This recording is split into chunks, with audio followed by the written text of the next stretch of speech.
Now, if you're looking to activate that wildcard button in Game Week 10, don't worry, I've got you covered with the ultimate guide in today's video, where we're going to, of course, go through my wildcard team and all the key data and stats you need to make the best decisions this game week.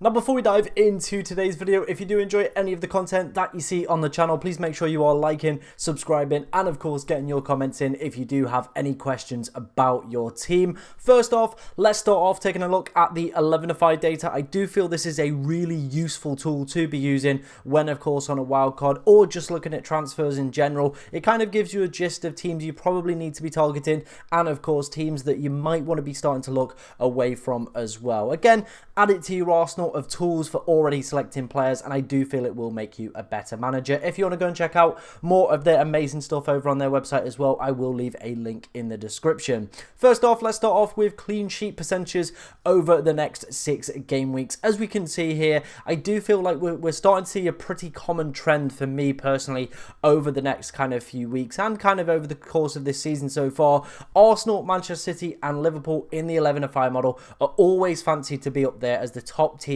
that have the highest proportion chance of keeping a clean sheet most weeks. So having a defender from one of these sides might not be the worst idea in the world. However, what I would say is we are seeing a massive decrease in terms of clean sheets again this season. It was kind of a little bit ahead compared to where we were last season. However, in recent weeks, it has actually dropped again below where we were last season as well. And I do feel that is going to become a more common trend again, with teams kind of fancying themselves as more attacking units rather than seeing some defensive solidity as a priority with their teams as well. But it doesn't mean that, you know, any of these kind of teams that you should be looking up towards the top aren't worth investing in. Definitely so, but I'd probably say maybe kind of steering away from their more premium assets potentially could be a route to play the game for the next few weeks, especially over the busy Christmas period as well. So I think there's actually going to be more value in selecting teams that aren't as big and have decent clean sheet percentages over the next few weeks. So Manchester United in 4th, there's a new manager bounce as well on the horizon. 11, 12 and 13 are their exceptional fixtures. 15 as well, obviously, if you can bench a player for 14 as well. So definitely a team I would be considering from a defensive perspective. Under new management as well, we could see an improve in defensive performance, which is exactly what we need to see. Spurs are still fancied, but at the moment I'm not touching a Spurs asset with a barge pool. It just seems like they can't keep clean sheets, so I'm not going to invest in there. Palace got their first win on the board as well, their first win of the season. I do feel that will give them a little bit of confidence. And surprisingly, they've actually not been one of the worst teams for XG conceded so far this season. So again, could be worth investing in Crystal Palace, who historically have also been an exceptionally good side when it does come to XG conceded. Everton, they are keeping clean sheets for fun at the moment. 2 in their past 3 games as well. Decent for the next few as well. So again, a little bit of investment for there. Fulham with some great fixtures coming up, definitely could be another team to look at. Same goes for Brentford and West Ham as well. Obviously, I do feel it is quite self-explanatory. The teams we probably not really want to be taking any sort of note of. It is those bottom 3 sides for me personally. Outside of 4 million assets, I wouldn't chuck any investment into their defensive players. Let's take a look at projected goals. Again, coming from 11-5. Again, like I said, I will leave a link in the description if you want to go and check this out, plus other amazing features over on their website. Again, as we can see, it is those top 3 sides clustered towards the top with exceptional projected goal numbers, and Liverpool's over the next 3 game weeks are really, really good, and that obviously is going to be the kind of key point for our side. We are going to obviously have Mohamed Salah in here. He is going to probably be one of the best captain options with 2 back-to-back home fixtures, then facing off against Southampton away in game week 12. Probably means over the next 2 we're captaining 2 out of the 3. I think in matchday 11 when he plays Aston Villa, we're probably, if we've got any Spurs assets, would potentially look there. Maybe a United asset as well, but Haaland could still be a pretty decent shout with Brighton away, considering their poor defensive record so far this season. Spurs are kind of propped up by their matchday 11 fixture again. against Ipswich, so that's obviously leading to them being so high. But Chelsea are pretty strong across the board, so are United as well, so definitely potentially some investment could be had there as well. We're also seeing some other teams kind of score fairly evenly across the middle patch as well, so maybe some investment in some of their teams could also be worthwhile. One team that is right down the bottom is Nottingham Forest. They're a team that I'm probably going to suggest, maybe if you've got Chris Wood, over the next few weeks, start to potentially look for an out plan. I think Cunha is probably going to be the guy that you are going to go and look to invest in. But as we can see here, a massive tail off in those projected goals. The fixtures are starting to fall away for Nottingham Forest as well. So for me personally, it does feel like that is the ideal time, probably within the next 2 weeks, to hop off Chris Wood, move to Cunha, or move to a different asset as well. Brighton have really good fixtures around 12. So of course do Bournemouth as well. So potentially maybe looking at their cheap forwards as well. That was the 11-5 projected data. Now let's go and take a look at this wildcard team for game week 10. Now, the moment you have all been waiting for, it is of course the wildcard draft for game week 10. Like I said at the start of the video, if you do enjoy any of the content that you see on the channel, please be sure to like, comment, and subscribe. Right, let's first off start off with our goalkeeper picks. Fabianski, I said this at the start of the season, there would be a time and place where he ends up playing. He always does every single season because Areola just can't either keep fit, loses focus, gets dropped, and Fabianski ends in for a couple games for 4 million. If he does have a chance of playing, why not? Especially if the other goalkeeper does have a more difficult fixture that you are playing. You might as well just gamble on Fabianski coming on and or you know, starting the game for himself, because goalkeepers, it is such a low scoring position traditionally across the board, and you don't really expect too much out of them. Same goes with the starting goalkeeper for me. We've gone with Henderson for this one because Palace have looked a lot better defensively over the past few weeks, and as well on top of that, they are fancied really highly up in the XG conceded model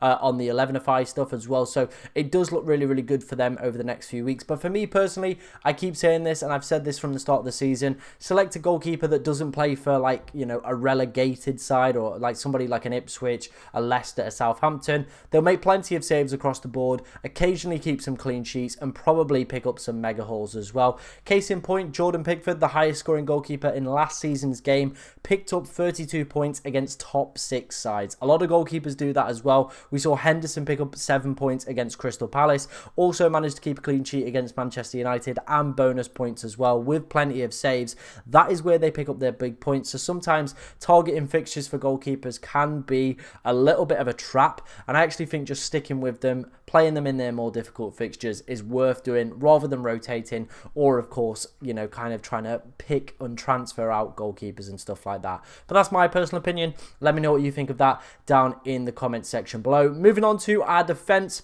First up, we're going to start off with our back three of Mykolenko, Ait-Nouri, and Rico Lewis. Yeah, they've all got pretty decent fixtures, as you can see here. Everton's fixtures have been really, really good. Again, we're fancied on the 11-5 model. Ait-Nouri's got 5 goal involvement so far this season, and has been, you know, one of those players that massively passes the eye test. I am going to put a warning out there. He is on 4 yellow cards, and if he does pick up another one, he will be suspended for 1 match. I guarantee it's probably going to happen in this Palace game. He will be suspended. Then, of course, we'll miss Southampton away next week. But Wolves go on this fantastic run all the way up until game week 18, so he is a very easy hold even if he is suspended for 1 game. But obviously, if you're looking to bring him in, do make sure you have decent depth on your bench to obviously cover off any suspensions that you do have for him. But again, he is a very high upside player. Same goes with Rico Lewis in that 4.8 million slot. We saw again with the 11-5 data, clean sheets are looking really, really good for Crystal Palace over the next few weeks. So again, definitely, you know, a team to invest in with Manchester City. Gvardiol at 6.2 probably feels a little bit expensive. I feel, you know, he is starting to look a lot better when Doku isn't on the pitch and getting far more chances. But for me, overall, I think his price that you're paying for him isn't too much kind of that warrants paying that extra. I think it's around 1.8 million for, of course, Gvardiol at the moment. So that's my personal advice on that one. Again, Lewis probably will drop out within the next 2 to 3 weeks as well, and we probably will look to potentially pick up a Brighton, or maybe even another kind of cheap team that has decent fixtures between game week 12 and game week 14. In terms of the 2 bench defenders, Diego Dalot, again, we saw United were 4th on that list from 11-5 for clean sheet percentages, so looking looking really, really good for United. New manager bounce as well, and Diego Dallo could absolutely feast under this new manager.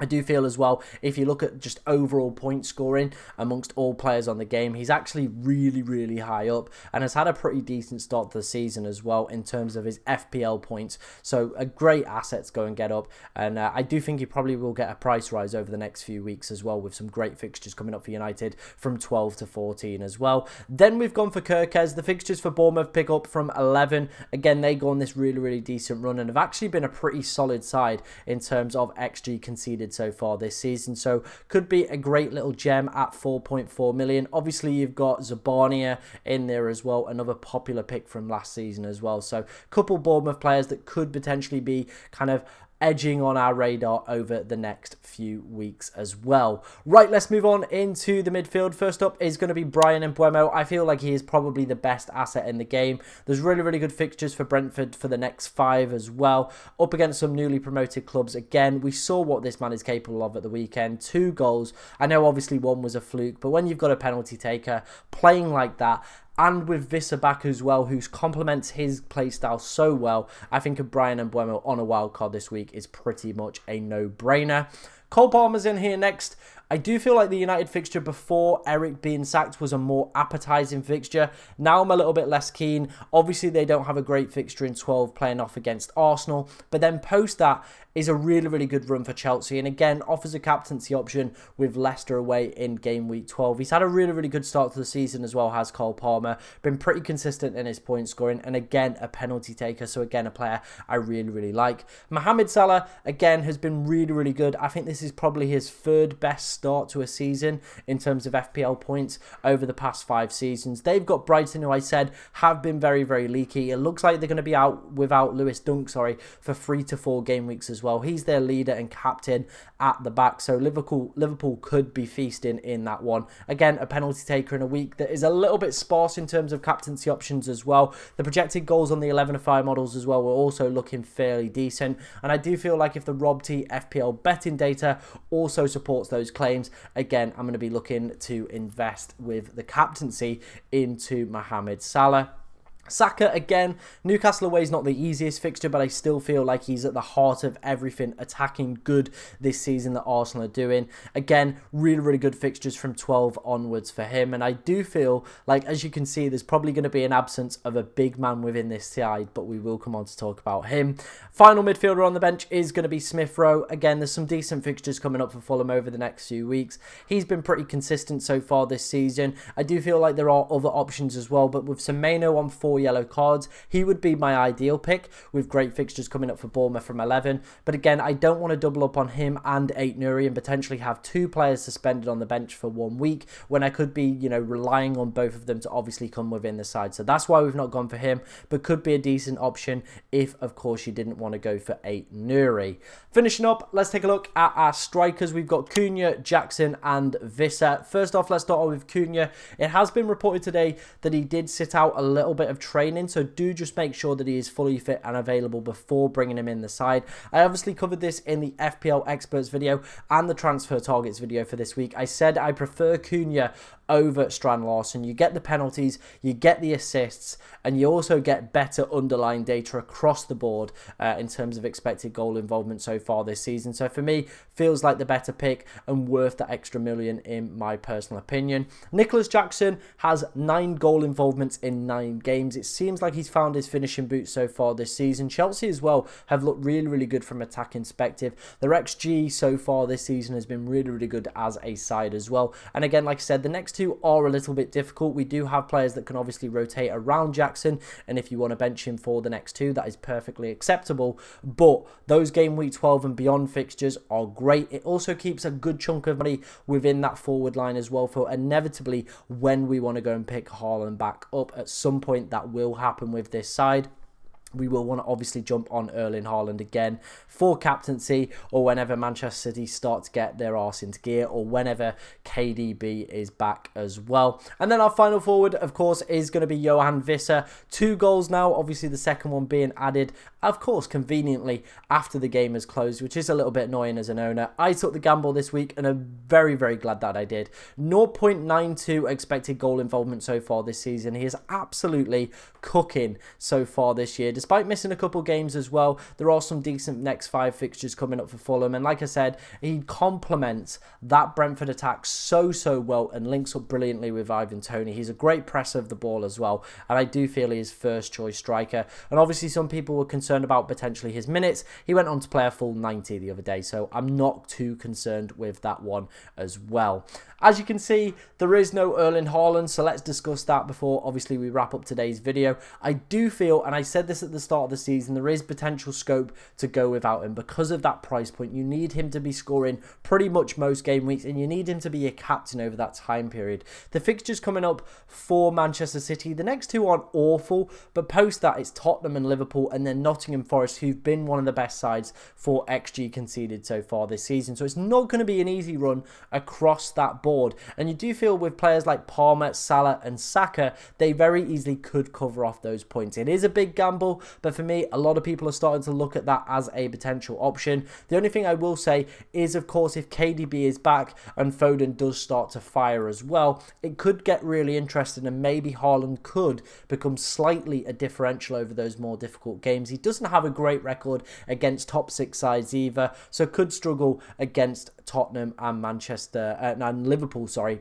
So it could be, you know, worth obviously going down this route of Palmer, Salah, Saka. Maybe you could potentially even stretch a Son in here as well. We've got a little bit of budget left over as well, with us not really going for any kind of more premium defender options as well. So something to potentially consider. But my only advice for you would be, of course, if you are going without Erling Haaland, make sure that you do have a route or a plan to go and get back to him and don't spread out the money too much.